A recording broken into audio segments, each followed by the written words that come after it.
Hello, everyone. My name is William Wright, and this is the final exam or final speech for our communications class. This will kind of encompass the journey that we've just finished with each other over the last 5 weeks and some of the improvements, takeaways, and sustainments that we've had throughout these 5 weeks. So we had a few different speeches that we did throughout this class: the informative, the demonstration, the persuasive, and the impromptu, which was actually one of my favorites. Is just talking is kind of fun for myself. One of the common problems I had, well, I had two, with this class, but both of them weren't necessarily in regards to this class, but kind of just with the situation I was put in. One of the common problems that I experienced throughout all the speeches was equipment in general. I have a digital camera and have tripods that were actually in storage throughout most of this class due to my military transition from Iowa over to Ohio as I'm getting out.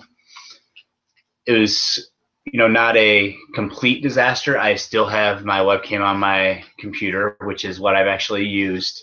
And for one of my classes, for one of my speeches, I actually used my iPhone and taped it to a tripod with some duct tape. So equipment was one of the issues, and the biggest problem with that wasn't necessarily that the quality was bad, but it's a little bit different looking into a camera on a laptop than it is at a tripod, because you're looking in the general direction. The camera angles a little bit differently. And for my last speech, actually the persuasive one, just because the angle of everything, it actually made it appear that I was looking down and not at the camera, given the impression of reading from piece of paper, note cards, whatever the case may be. That was actually one of these speeches, just due to how it affected me personally in my life in the military, that would have been one of the least likely ones for me to need to read, just because of the subject, the topic, and how I already had personal convictions with that subject and already knew pretty much everything I wanted to say about that topic. Another thing that I ran into was clothing. That's something that isn't usually a problem with me in the professional aspect, because most of the times that I'm talking to people, I'm actually in either my camouflage uniform or my Class A's, my dress uniform for the Army.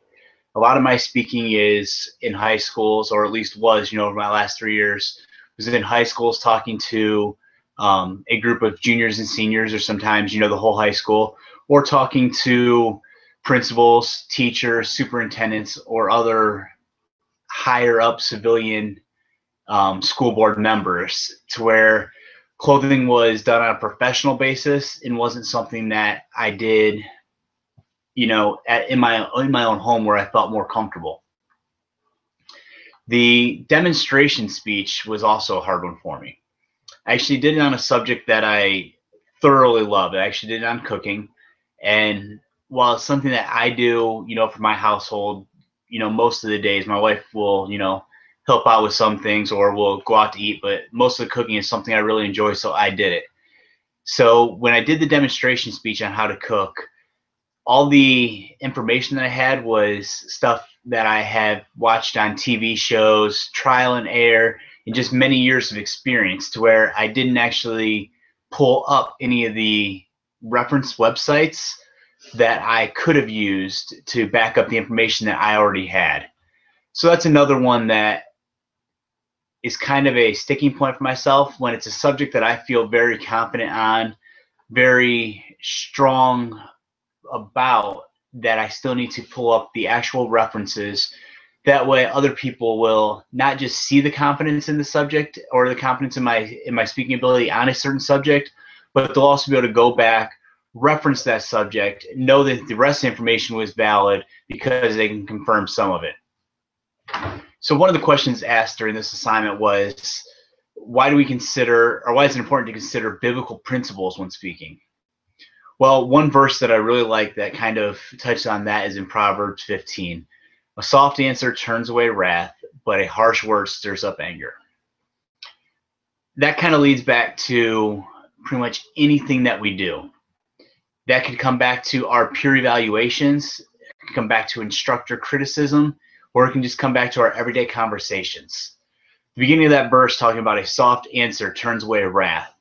Well, a lot of people, especially on a subject such as speaking, if that is their public fear or just, a fear of their own, can come back to where any answer that comes off as a harsh comment or not as constructive criticism, but just negative criticism, can begin to stir up that anger inside them and go against the first part of that verse where it's turning away wrath.